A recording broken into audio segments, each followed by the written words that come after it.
Bismillah ar-Rahman ar-Rahim. Assalamu alaikum wa rahmatullahi ta'ala wa barakatuh. Je vais traduire ce que j'ai dit en arabe tout à l'heure. D'abord, il faut toujours dire La ilaha illallah, Muhammad Rasulullah, c'est le plus important. Ce sont les deux témoignages qui font de toi un musulman, qui font de toi peut-être un croyant. Mais c'est la base de toute chose.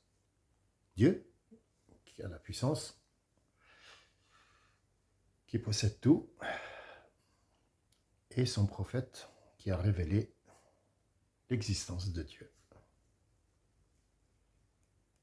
Et il nous a laissé un Coran dans lequel il nous dit, quand on ouvre le Coran au milieu, on a la caverne. Je vous l'ai expliqué l'autre fois que le livre, ce livre-là qui est sacré, que personne ne peut toucher, pas comme étant matière, mais comme étant contenu, le contenu, personne ne peut y toucher.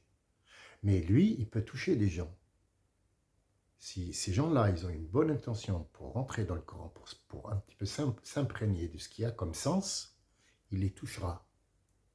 S'il les touche, ils ont la compréhension de beaucoup de choses. Ça dépend, chacun, ce qu'il peut supporter. Mais comme étant le livre où il y a de l'écriture, tu peux le brûler, il n'y a pas de souci. Prendre le livre maintenant, hop, tu le déchires, il se déchire. Mais comme étant le contenu, c'est un livre sacré.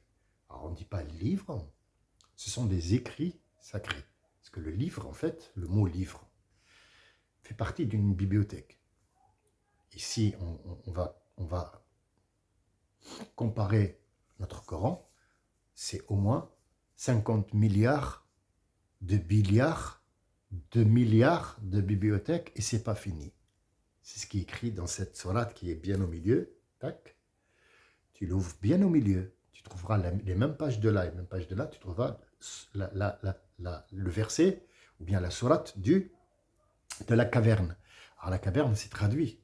Ça ne veut pas dire la caverne, une caverne dans la montagne et tout ça. Non, c'est un autre truc et c'est pas aujourd'hui. Je ne vais pas parler de la caverne aujourd'hui, mais cette sourate-là, il a dit, nous avons fait en sorte que dans ce Coran, il y ait de tous les exemples de tout le monde qui va exister sur la terre. Toute personne qui marche, son exemple, il est dans ce Coran-là. Qui soit mécréant, qui soit musulman, qui soit catholique, qui soit juif, qui soit noir, qui soit blanc, jaune, qui existe sur terre, ou qui a existé, ou qui va exister, existe déjà dans ce livre-là. C'est ça le miracle, en fait. Et dans ce livre-là, Dieu nous explique la différence entre un village et une ville. Quelle est la différence entre village et ville? Alors, c'est pareil en français et en arabe, c'est le même sens. Hein. Tu vois, même au Bangladesh, c'est pareil. Au Bangladesh, tu leur dis, un village, c'est quoi? Il te dit, un village, c'est 4 maisons, enfin, c'est pas beaucoup d'habitants qui sont dans la montagne. Et ville, ville, c'est plus grand, il y a des routes et tout ça, il y a des lumières. D'accord. D'accord. Sache que dans le Coran, le village, en fait, c'est pas le nombre de personnes ou de maisons. Le village, en fait, c'est des gens qui ont une seule croyance et qui ne veulent pas changer. C'est ce qu'on remarque dans les villages aussi. C'est qu'ils sont entre eux et tout étranger, pas bienvenu, parce qu'ils ont des traditions, ils ont des trucs qu'ils ne veulent pas changer. Donc ça s'appelle un village, dans l'arabe littéraire, qu'on doit normalement connaître.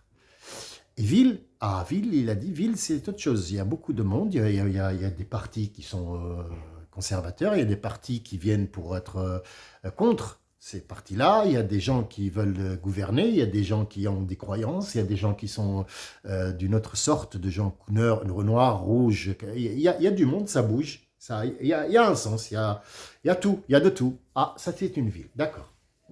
Et le village, il faut vraiment qu'il soit avec 500 habitants seulement? Non, parce qu'il nous a donné un exemple sur Younes, Jonas, fils de Matthieu, celui que la baleine a avalé, c'est un prophète.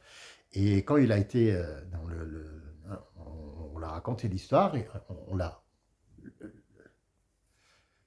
la baleine l'a craché sur la plage, et il fallait qu'il se rétablisse, et puis après il lui a dit, retourne où on t'a envoyé, pour ce qu'on t'a envoyé, pour 100 000 personnes ou plus. 100 000 personnes dans un village, attention, c'est un village qui est au bord de la mer, un village. Ce village-là, à peu près, on n'a pas ça. Ce que je veux vous dire maintenant, c'est pas sûr. Ni de moi, ni de personne, c'est pas écrit nulle part.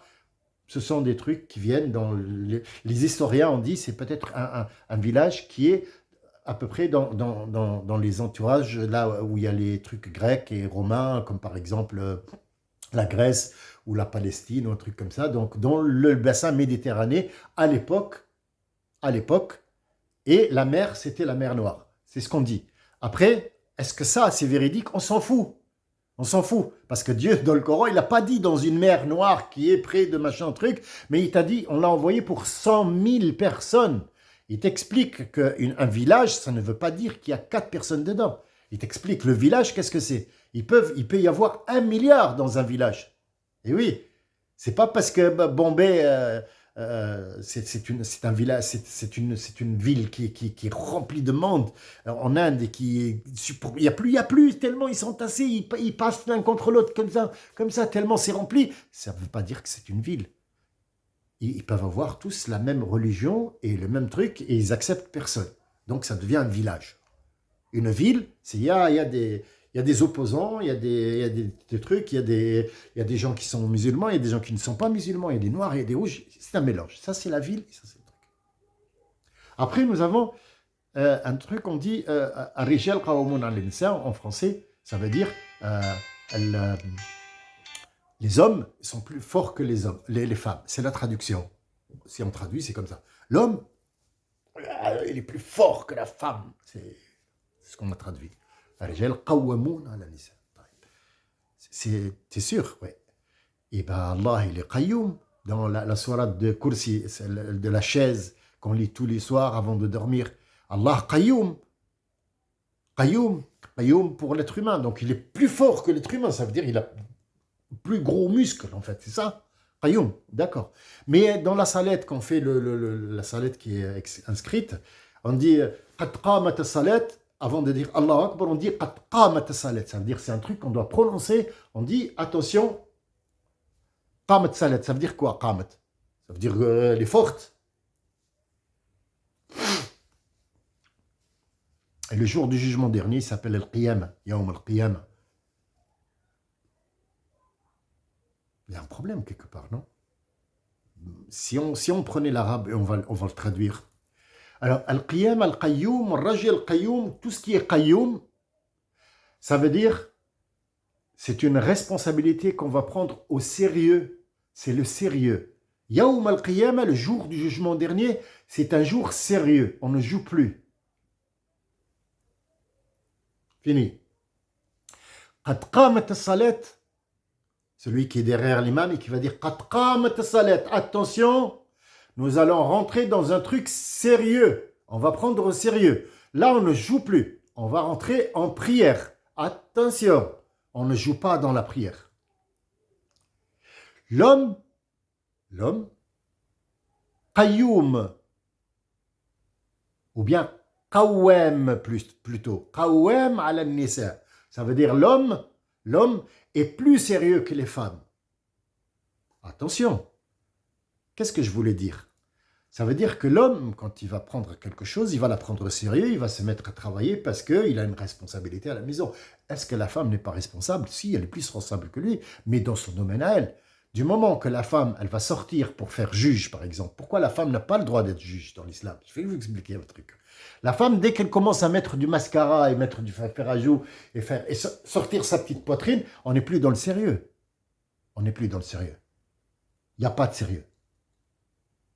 Ce n'est plus sérieux. En plus de ça, admettons qu'elle ne va rien faire, elle n'est pas style décoré, machin, mais il y aura toujours cette petite féminité en elle, et puis elle va commencer à parler avec ses sentiments, pas avec la logique. Il y a toujours un sentiment. Peu importe la logique qu'elle va te rapporter, il y aura toujours un sentiment derrière. Or, l'homme, non. Il va pas commander avec la logique, avec les sentiments. Il va commander avec une logique. L'intérêt. Où est l'intérêt de tout le monde, ou son intérêt à lui, ou l'intérêt de quelques personnes? Ça veut dire qu'il sait très bien ce qu'il fait. C'est sérieux. La femme, non. Elle va toujours mettre les sentiments dedans. Il y a toujours un sentiment. Même si elle est féroce, tout ça, il y a toujours un sentiment. Elle est toujours... elle peut émettre un discours, mais ce jour-là, elle avait ses règles. On n'est pas très bien. Donc il n'est pas objectif. Ou du moins pas complètement objectif. Donc Dieu ce qu'il veut, c'est pas qu'enlever la dame, ou la dame, elle ne doit pas commander. Non, non, elle peut diriger une famille. Elle dirige la maison. Elle dirige tout un monde. C'est elle qui fabrique la société. Mais pas en mettant du mascara.